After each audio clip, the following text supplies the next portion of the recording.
Yan, magandang araw mga kabunyog. Live tayo ngayon, ha? Live tayo dito sa ating wall. Kulex Soliman, ang malupit sa katotohanan, ano? At napapanood din tayo sa Bunyog Pagkakaisa. May replay itong ating live. Yan, ano bang topic natin? Ano ka, George, anong topic natin? No? Ito nga, si Sara Duterte, no? Ang tindi po ng pagkakalat, no? Pagkakalat talaga. Pero bago yung pagkakalat ni Sara, talagang pag-usapan natin yung mga intelektual dyan sa Kongreso kung saan nakikita po natin napaka-positibo po ng mga development dyan sa Kongreso, in particular po dyan po sa Justice Committee.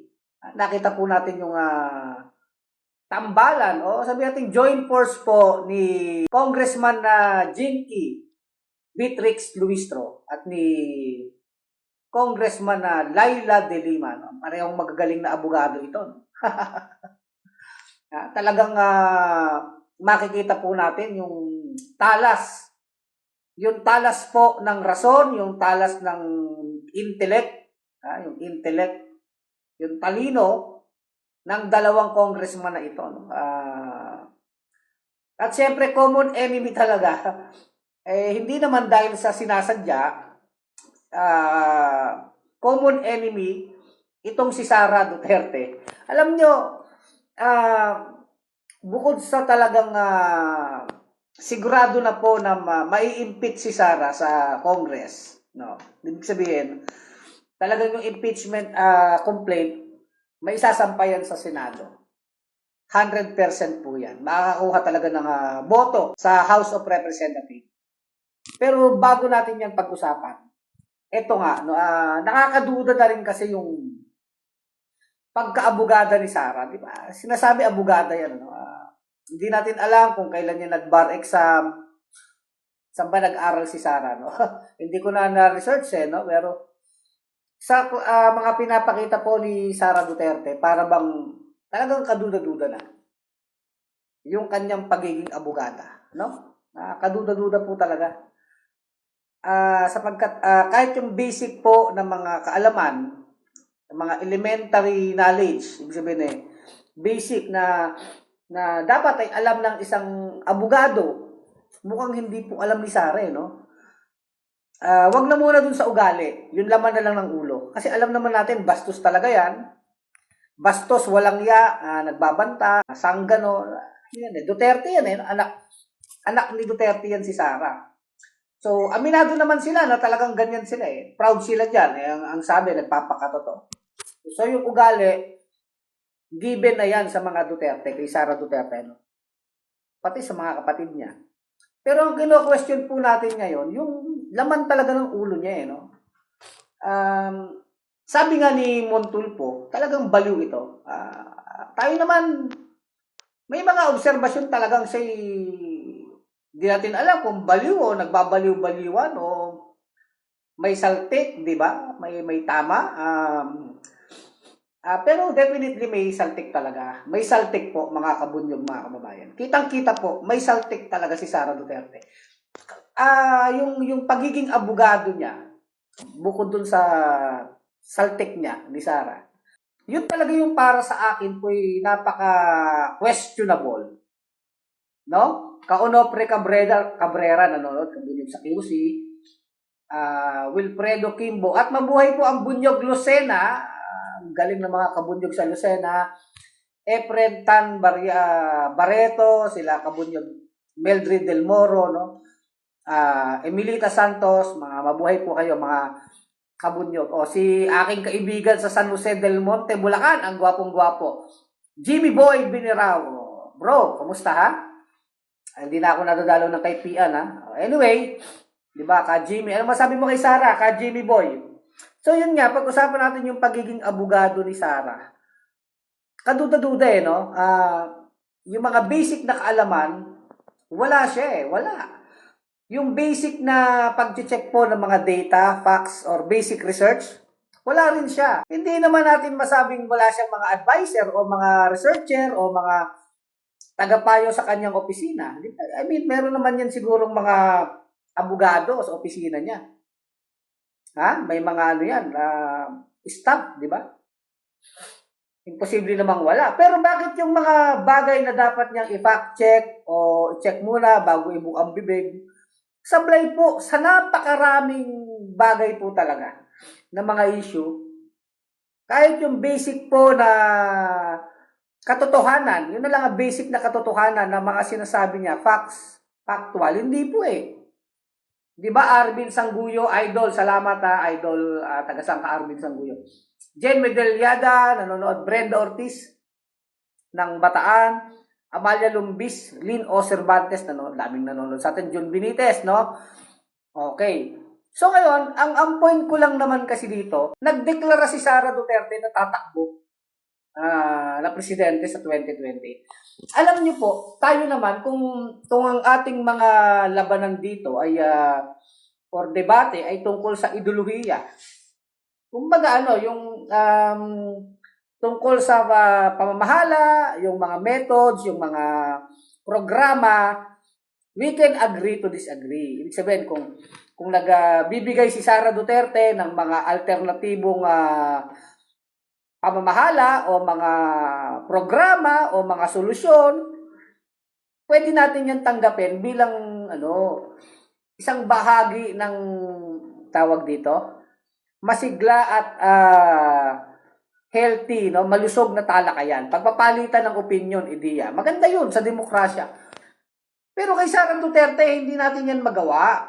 Bakit? Dahil nagmumula sa kanya, yung bukod sa pambabastos niya, wala talagang laman yung mga sinasabi niya eh. Walang laman, ang mga basihan ng kanyang mga opinion ay walang tawag dito, walang batayan sa facts, sa mga totoong impormasyon. Kasi kahit naman opinion yan, dapat meron kang batayan sa facts. Factual dapat din yung mga batayan mo, kaya mo yan nasasabi. Pero siya talagang pabara-bara, masabi lang ang gustong sabihin, magmamatapang, di ba? Napakadami pong bagay na pwede niyang sagutin ng simple, pero hindi niya sinasagot. Lalo na po pag alam niyang wala siyang masasagot, mambabastos siya, di ba? Ganon siya eh. Ganon si Sara Duterte. Hindi naman po yan paninira. Kaya kung nasasaktan yung mga DDS, dapat makita nyo rin yung kung yan ang magiging presidente, di ba? Hindi naman tayo, sabi ko nga, kung difference of opinion lang, okay lang naman yun. Hindi na nga opinion to eh. Kawalang kakayahan, kawalang yaan. Yung kawalang yaan, alam na natin. Pero yung pinag-uusapan natin dito, yung competence ni Sara. Siya ba'y may kakayahan? Siya ba'y normal? Yung pa yung tanong, no? Mas malagang tanong, normal ba ang isip ni Sara Duterte? Yun nga, sinasabi ni Montulfo, talagang may saltik ito. Tingin ko po talagang may saltik eh. At delikado ito dahil siyempre marami siyang followers. Yung mga DDS, hindi nila nakikita na ito ba yung hahawak ng makapangyarihang poder sa ating pamahalaan na magiging pangulo? Pagkakatiwala ba natin dyan ang pagiging commander-in-chief? Siya ang magiging pinakamataas sa Armed Forces of the Philippines, di ba? Sa chain of command. Bukod dyan, siya ang Chief Executive Officer ng Pilipinas. Siya ang punong ehekutibo, di ba? Di ba, Ray Bilangel? Tapos ganyan siya magsalita, ganyan siya mag-isip. Lahat ay mali kay Sara. Everything is wrong. Hindi dahil lang sa galit tayo sa kanya o tayo'y oposisyon. Wala akong makitang positive talaga eh. Mga kabos, sinisipon tuloy ako, no? Kasi naulanan kami ni Ka George, eh, no? Ka George? Anong masasabi mo, Ka George? Kaya nga tinatanong ko, may mga DDS akong kaibigan. Alam niyo naman, ako, nirespeto naman natin yung yung opinion ng ating mga kababayan, kaibigan, no? Kung baka Duterte sila. Kaya tinatanong ko naman, ano bang nakita nyo kay Sara? Give me one moment in time. Give me An example, just one example, di ba? Napapa-English tayo. Ha? Isang halimbawa lamang kung saan masasabing karapat dapat si Sara Duterte na maging pangulo. Ang pinag-uusapan maging pangulo. Ano ba yung isang achievement niya na nakamit sa kanyang buhay o sa kanyang political career o bilang mayor ng Davao City o bilang vice president? Ano yung something na nagawa niya? Wag lang outstanding, pero dapat outstanding yung talagang mahusay Diba? Yun lang, itanong natin yan. O sa mga DDS, magsabi kayo, anong niya? Anong achievement niya? Di ba? Anong accomplishment niya? Di ba? Pag ikaw ay mag-a-apply halimbawa ng trabaho, manager sa Jollibee o sa McDo o sa isang kumpanya. Abay, ang manager, kung may ibang nag-a-apply, bago ka makuha, dapat lamang ka dun sa kalaban mo na mga nag-a-apply din, di ba? Ibig sabihin, may outstanding ng mga credentials. Ano yon? Bawa, nung nag-aral ka, valedictorian ka, or cum laude ka, or honor ka, or talaga matataas ang grade mo, tapos maganda yung mga job experiences mo, di ba? Ganun sana yung ipakita ni Sara, dahil yan ay panguluhan, pagiging presidente yung tatakbuhan niya. Ano yung nagawa mo? O mga DDS, i-comment nyo dito, ano ang nagawa ni Sara? Something na outstanding. O kahit hindi na outstanding, something lang na nagawa na positive. Sabihin nyo, ipagkakatiwala mo ba ang bansa sa ganyan? Hindi ko pa tinatanong dito nga kung normal Kasi para sa akin talagang hindi normal. Sabi rin nga ni Montulfo, hindi normal Siyempre, yung pagbabanta niya, sabi niya, I imagine cutting his head, di ba? Gumagano'n siya, gigil na gigil siya. Ano siya ano bang tawag dito? Bipolar, no? Tatawa, iiyak, tatawa ito, tapos galit na galit. Di ba? Ganun si Sara Duterte, no? Nakakatuwa, sabi ni Lourdes Cabarrubias. Cadiz De Leon Maricel, nanonood. Jovelyn Linden, good evening, Sir Kulex. Pulito Salingay, Lustay, di ba? Sabi ni Leo Tapia Tabuena, hindi ako naniniwalang attorney yan si Sara Duterte. Nung araw, baka iba ang kumuha ng bar para sa kanya o yung examination number ng ibang nag-take na pumasa, baka pinaltan para sa kanya. Hindi nga siguro yan marunong gumawa ng sarili niyang affidavit. Totoo yan, pwede yan talaga. Tingnan niyo yung pananalita niya. Wala ka man lang makikita, di ba? Tama sang-ayon ako dyan. Leo Tapia Tabuena. Ganda ng sinabi mo, no? Sir Leo Tapia Tabuena. Ako rin duda na ako. Abogado ba yan? Tingnan niyo yung pananalita, yung construction ng kanyang wordings. Di ba pag abogado ka, medyo legally may mga legal jargon ka man lang, may mga konting kakaiba sa iyong pananalita sa English kasi abogado ka Pero alam niyo po, kahit yung high school graduate, daig siya sa essay, di ba parang, ano ba ito? Di ba parang, ang lahat ba ng credential ni Sara peke? Di ba parang ganun no? Paano naging abogado yan, di ba? Parang, kahit po yung paraan niya ng pagsagot, di ba? Sa mga international media, mga interview sa kanya, makikita niyo, wala talagang sense. Wala pong sense, mga kababayan, mga kabunyo.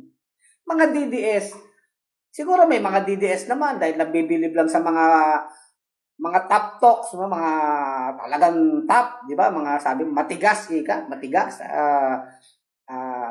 Talagang may political will. Ganun lang ang pinalalabas nila ng mga Duterte. Pero more than that, dun sa tigas ng mukha, tigas ng salita, meron bang iba? Abnormal yan si Sara.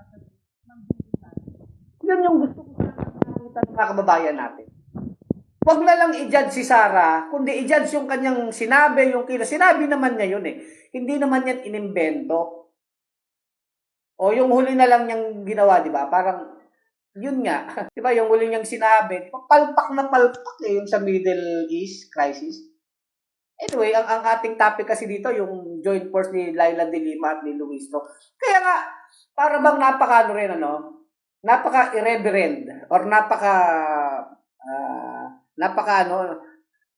ano bang word doon?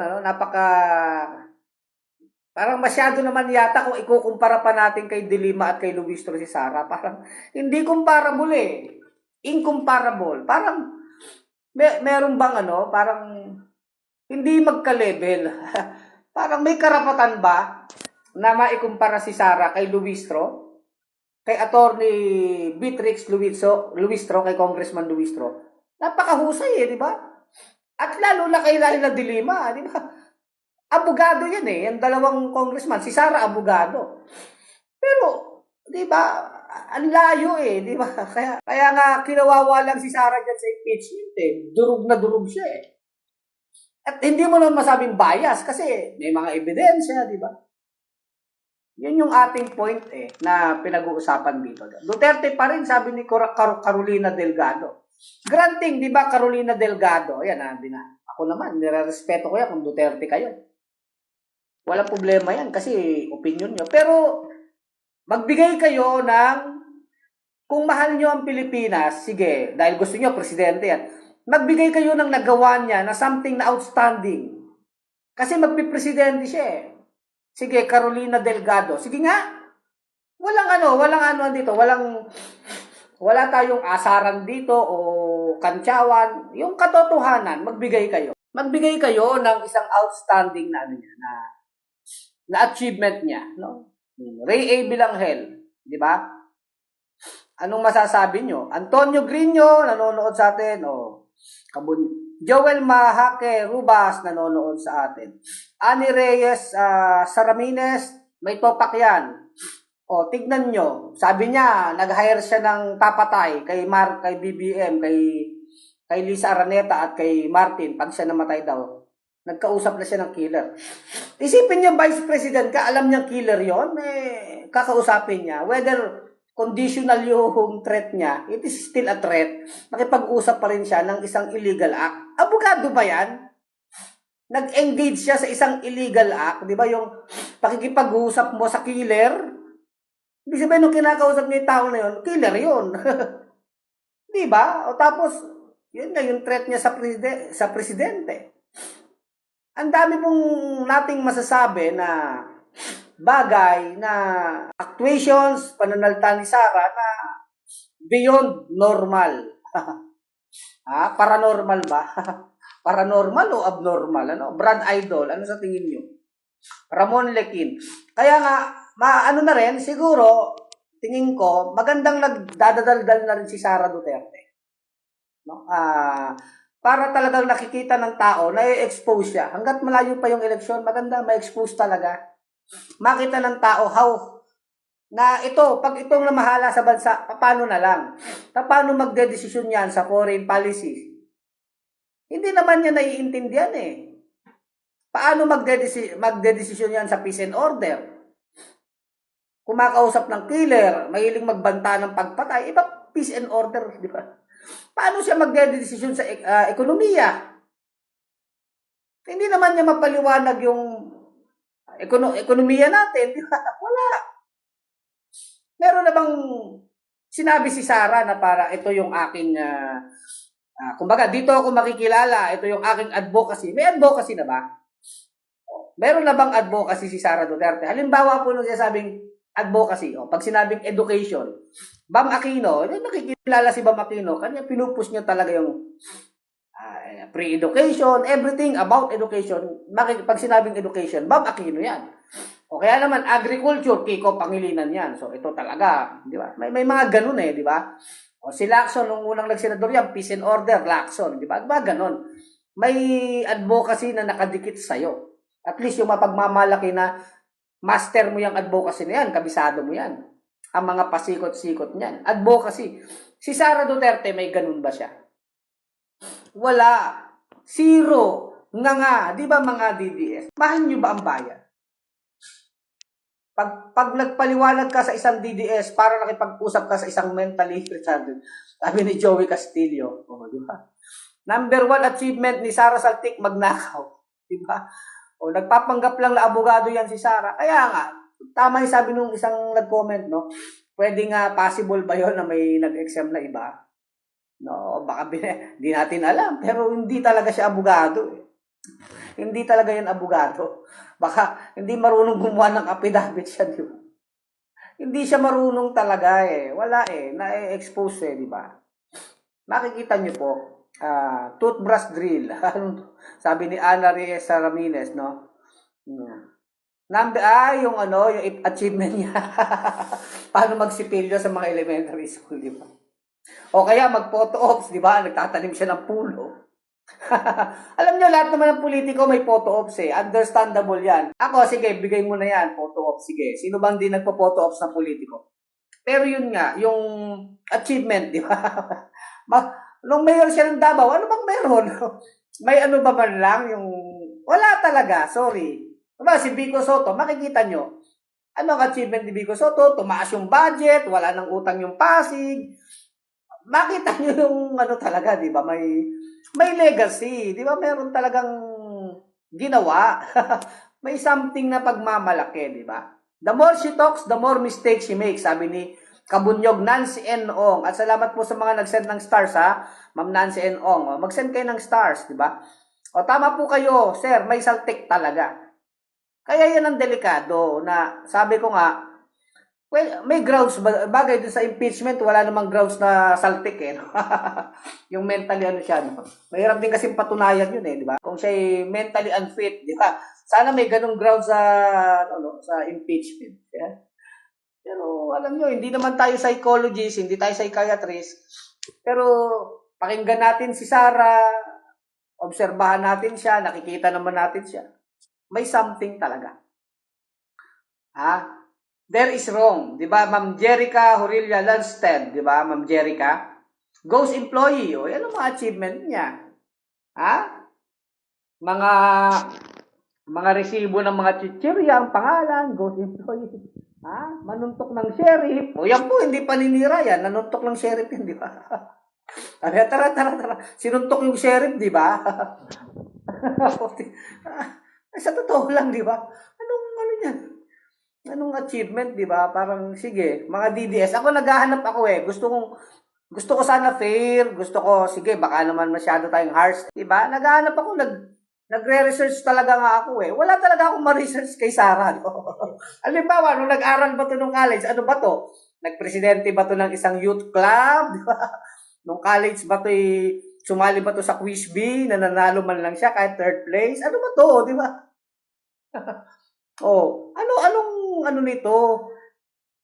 Bukod sa mga vlogger na mga DDS na si Sarah daw talaga, ano mo? Di ba mga DDS, magsalita kayo ngayon. Kung mahal nyo ang bayan, di ba? Kung mahal nyo talaga ang bayan, tignan nyo katotohanan. Sita Carmona nanonood, no? Jolene Conde Subradil, Roger Talavera, manapak ng sheriff. Sabi ni Cadiz de Leon Maricel. Hilario Javier, sigurado durog yan oras na umarap sa Congress. Durog na durog nga siya eh. Yun nga ang problema talaga niya. Kaya siya nagwawala ngayon. Dahil siyempre, nandun sila Ila de Lima, durog siya. Nandun si Luistro, durog din siya. Nandun si Benny Abante, di ba? Akala pa nga ng mga DDS, sila Congressman Rufus Rodriguez, parang pag nagtatanong, pabor lagi kay Sara, di ba? Pero in the end, bumoto pabor sa sa substance nung impeachment complaint, di ba? Sufficiency in substance. Ang bumoto lang ng no, ito lang si Boy Bastos, itong si Bong Suntay lang ha. Itong si Boy Bastos na DDS. Yan lang ang nagno sa sufficiency in substance. Kahit sila Rufus Rodriguez, umaasa yung mga DDS na magnono. Hindi, yes din si Rufus di ba? Di na paasa, di ba? Kaya wala bugbog si Sara Duterte pagdating sa Congress, lalo sa Senate, kasi haharap siya ng actual dun Haharap siya di ba? Pag pinakita na yung mga bank account, tatanungin siya, di ba siya magmura doon, di ba?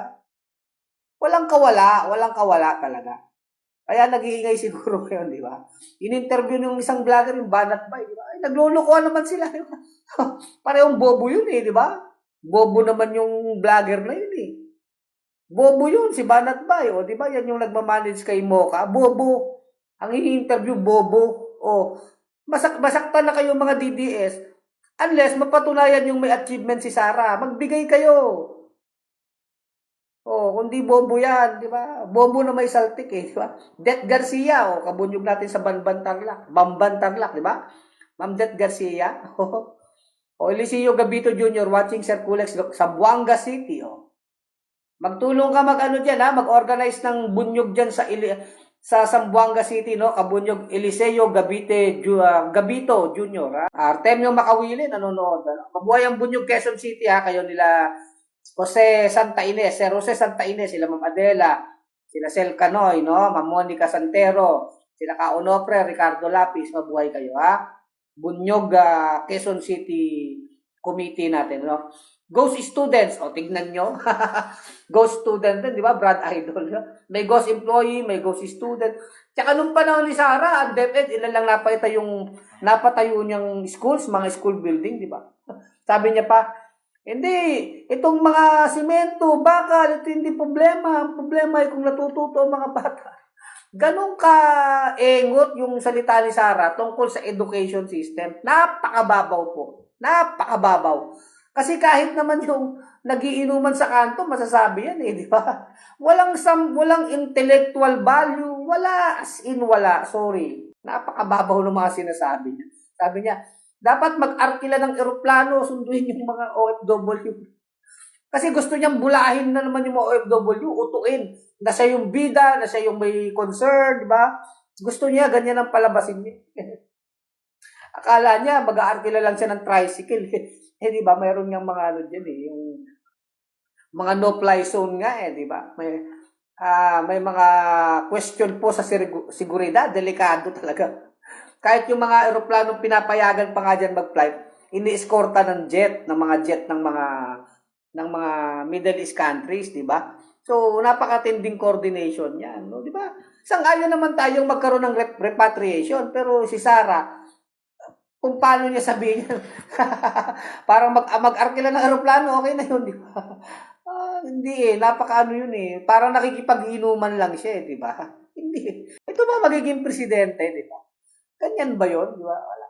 Kaya, pasensya na kayo mga DDS, di ba? Sa pool naman, durugas yan si Inday Takaw, pamilya ng magnanakaw, walang malasakit sa bayan. Masababang sasabihin ko kay Inday, marunong ba siyang magmahal? Tapos itatakbo ka, di ba? Bilang leader ng bansa, sabi ni Roger Talavera, di ba? Kabunyog Roger. At ginamit lang kasi ang laki ng pondo ng DepEd. Pangalawa, Department of Agriculture na hinawakan ni PBBM, di ba? Gilberto Balane Ibanez, di ba? Nathaniel Mangune, nanonood sa atin. Liliahag. Salamat sa 10 stars, ha? Ma'am Maricel, 10 stars ninyo. Maraming salamat po. Carolina Delgado at Duterte pa rin. Nabasa ko na, si Ma'am Carolina, DDS, wala namang nako-comment. Ma'am Carolina, respectfully asking you. Buong pagpapakumbaba po akong nagtatanong sa inyo, Ma'am Carolina na DDS, magsabi po kayo ng achievement ni Sara Duterte, ng kanyang nagawa, something na outstanding na mapagmamalaki nyo. Sige nga, kahit isa lang, magsabi kayo, wala silang masabi, wala silang makomment.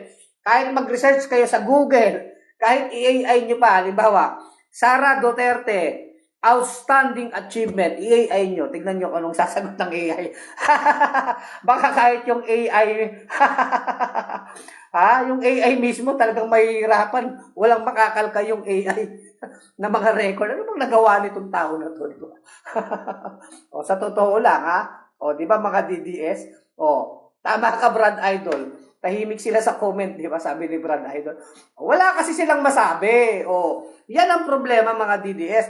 Pag inaano na kayo ng katotohanan, yung inaano kayo, lantaran tayong katotohanan, kinukumpronta kayo sa katotohanan, ayaw nyo na. Di ba, Ma'am Nancy? Salamat po sa 50 stars. Si Ma'am Joy Mijares, manid na mga DDS, wala na atang pag-asa na maging taong mga yan. Ako naman naniniwala, ito po hindi naman po lahat ng DDS nga talagang yan, masama, hindi man po ganon, hindi. Ako naniniwala, marami pa ring mga followers ni Duterte na naloloko lang talaga sila. Pero pag makita nila ang liwanag, sa impeachment, marami dyan maliliwanagan ng isip. Yun namang ibang DDS na talagang sagad-sagad na, yan ay mga hopeless. yung mga bastos na. Pero yung iba naman DDS dyan, ano pa yan, pwede pa po yan makonvert. So, di naman ako judgmental sa lahat ng DDS. Yun lang mga bastos na talagang mga mga sarado na ang isip, yung mga hopeless na po yun. Ang nagawa ni Piatos mag-travel, Celi Antonio. Yun nga. O, halimbawa nga, di ba, Ma'am Celi Antonio, nagta-travel siya, di sana nagpapakita man lang siyang meron man lang siyang isang something na nagawa, na iligtas na OFW. O, di ba, Vice President naman siya eh. Kahit naman papano, meron siyang pondo, meron din naman siyang influence sa military, and I don't think so, na kung maganda naman yung gagawin niya, pipigilan naman siya, di ba? Parang si BP Leni naman yan, kinokontra man ni Duterte. Nakita naman ng tao na maganda yung ginagawa ni Vice President Leni. O, kung hindi man gobyerno ni Duterte yung sumuporta, private sector. Ibig sabihin, sinuportahan si Leni Robredo ng private sector, ng mga negosyante. So, yung mga housing project ni Leni, mga tulong niya sa mahirap, everything. Something that is outstanding na ang sitwasyon niya nga ay kalaban niya yung administrasyon, di ba? Kinakalaban siya nung administrasyon ni Duterte. And yet, Leni Robredo was able to implement good projects, di ba? Mga project na para sa tao. Yun yung sinasabi kong mayroong nagawa na mapagmamalaki mo naman. Si Sara, may ganun ba? Di ba? Sabihin mo lang, hindi siya popondohan ni Marcos. Sabihin mo na, magkaaway na sila. O di sana, makumbinsi ni Sara yung mga private sector, yung mga negosyante na, maganda yung project ni BP Sara. Kahit nakakamping ko, pero kung maganda ang project, tulungan natin to kasi maganda. May ganun man lang ba? O halimbawa tayo, may makita ka ba, housing ni Sara, o mga ganun. Abay, okay din pala to kahit pala to paboba-bobay, okay. Di ba masasabi mo sanang gano'n? May mga gano'n siya eh. Wala nga eh. Meron ba? Sige nga. Mga DDS, meron ba na mga ganyan siyang project? O meron siyang project, yung aklat niya, ang munting kaibigan ba yung ka-George, ha? Natagtad na naman ang kalokohan na naman at kapalpakan yung munting kaibigan niya. Kumbaga, pinopromote naman niya yung sarili niya, di ba? Overpriced pa yata yung libro na yan. Tapos galit na galit siya nung tinatanong siya. Yung munting kaibigan. Palpak mo naman eh, di ba? Kada palpak. Di ba? Lahat ng project, palpak. Kaya mga DDS, magsabi kayo, di ba? Marlene Macaspa, kawawang mga DDS na mga bastos na tulad ng tatay nila. I think po, basta tayo, continuous vlog eh. Ma-achieve din natin yan na maraming mamumulat. Ma'am Marlene, di ba? Di ba, Ma'am Marlene? Magandang gabi, Sir Kulex, Rogelio Baxal Helves. Magkaibigan? Magkaibigan ba yun? Ma'am Maricel Cadiz de Leon? Magkaibigan. Yung ba yung title ng kanyang libro? Kaso hindi sumusuporta private sector, sabit-sabit sa anomalya, sabi ni Brad Idol. Kaya nga, Brad, kasi walang makitang maganda kay Sara. Wala namang maganda project. Paano siya susuporta ng private sector? Wala nga eh. Di sana man lang, kung halimbawa, naisip ni Sara, magpapatayo ako ng cancer hospital para sa mga may cancer, o kaya itong hospital para, di ba meron na yan, yung hospital para sa mga may cancer na bata, ay dagdagan natin ng mga rooms, ng mga equipment, matutuwa ka pa eh. Di ba, matutuwa ka pa sana ba? Okay din pala itong si Piatos, kahit naman pala ito, may konting puso pala to. Di ba ganun sana na, okay din pala to eh. Ba't mo naman kukontrahin kung maganda yung project? Ganun naman tayo. Wala nang ganun mga DDS eh. Hindi nyo pa ba nahalata si Sara? Wala namang pakialam yan. Walang pakialam yan sa kapwa niya. Ang alam lang yan ay huwag siyang kukontrahin kasi papatay siya ng tao, magbabanta siya, mambabastos siya. Di ba? Di ba mga DDS? Hindi nyo napapansin yan? Kayo, subukan yung kontrahin yung inday nyo. Wala din kayo. Hindi, di ba? Bibilib ako dyan kay Sara pag napatupad niya magpadala ng eroplano dito sa Israel. O sa Middle East para sa OFW. Pero dapat kasama siya. Dali-dalian niya. Kaya nga eh. Tama ka dyan, Medi Poster Losa. Yung daldal ni Sara dun sa interview niya kay Banat Boy. Di ba?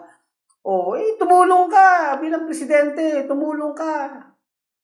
Gawin nila yan ng Marcos administration kahit man lang sa ngalan ng OFW magtutulungan.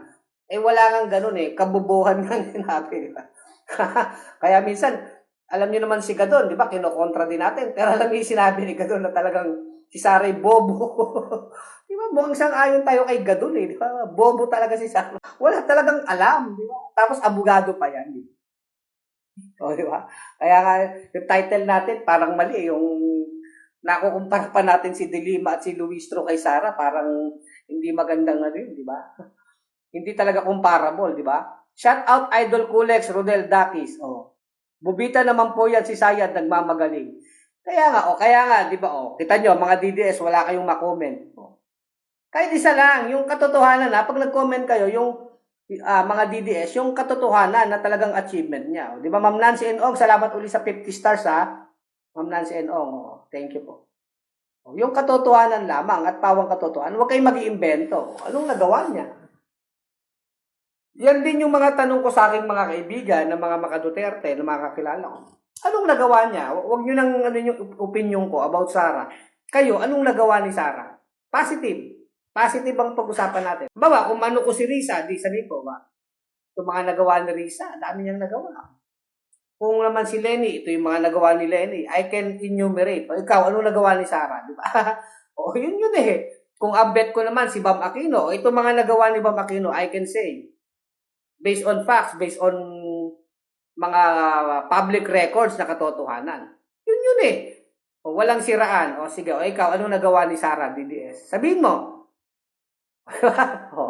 Anong nagawa? Wala silang makomment dyan. Sasabihin nila dyan, mga DDS, NPA ka, Kulex. NPA ka. O ano sasabihin pa niya? Bangag ka. Idol mo si Bangag. Ganyan. Kayo mga, yung mga DDS, diba? Kaya, anyway, hanggang dito na lang ang ating vlog, mga kabunyog, mga kababayan. So, yun nga, topic sana natin yung kay Luistro at kay Attorney Laila de Lima. Talagang durog na durog po si Sara dyan. Lalo sa impeachment. Sabi ni Mitch Maisog, Sir, ano masasabi mo po? May nagpapakalat na ampun daw po si Sandro Marcos, sabi ng DDS vlogger, wag daw po si Bibi. Walang kinalaman yan sa kabutihan ng bayan eh. Kay ampun yan or what? Anong kinalaman yan sa bayan? Wala naman yung walang bearing, di ba? Ano yan, Mitch Maisog, di ba? Mga marites yan eh.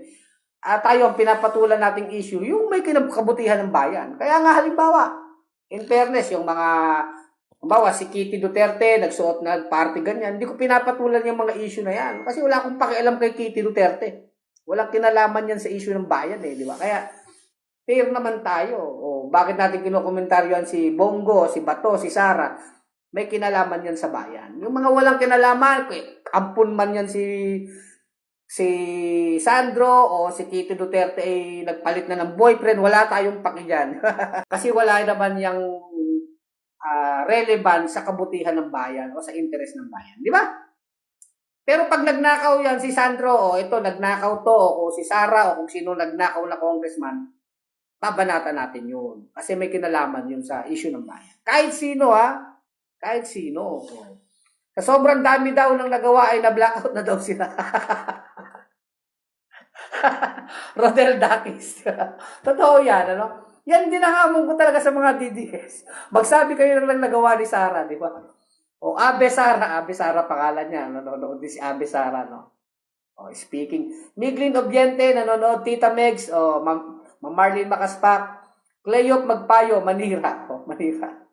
Yung something positive nga, Tree planting with photo ops. One in every nation. Kita nyo na. Matigas na kamoo, malakas manapak. Sabi ni Kauno Pre Cabrera. Tanong nyo rin yan sa mga kaibigan yung DDS. Ano ba talaga nagawa ni Sara? Wala nang siraan sa iyo. Walang siraan. Di ba? Walang siraan. Basta tayo, positive lang. Anyway, so hanggang dito na lang ating vlog. Napahaba na naman mga kabunyog. Kulex Soliman, ang malupit sa katotohanan. Nanonood din sa atin si Ma'am Yolanda Keller. Hello, Ma'am Yolanda Keller, Gaudencio Doroa, si Ate Bebe Doroa nanonood. Kamusta na kayo ni Calyoncio Abayan, Ma'am Bebe, Ate Bebe Doroa. Nasa San Jose ba kayo? Nasa Calbayog City na. Hanggang dito na lang po ang ating vlog. Teka, meron pa. Sige. Hello, good evening, Sir Kulex, Yunari Udilia. Ayan, sige. Mabait ako sa bati, Libre naman ang bati, kahit umaba ang vlog.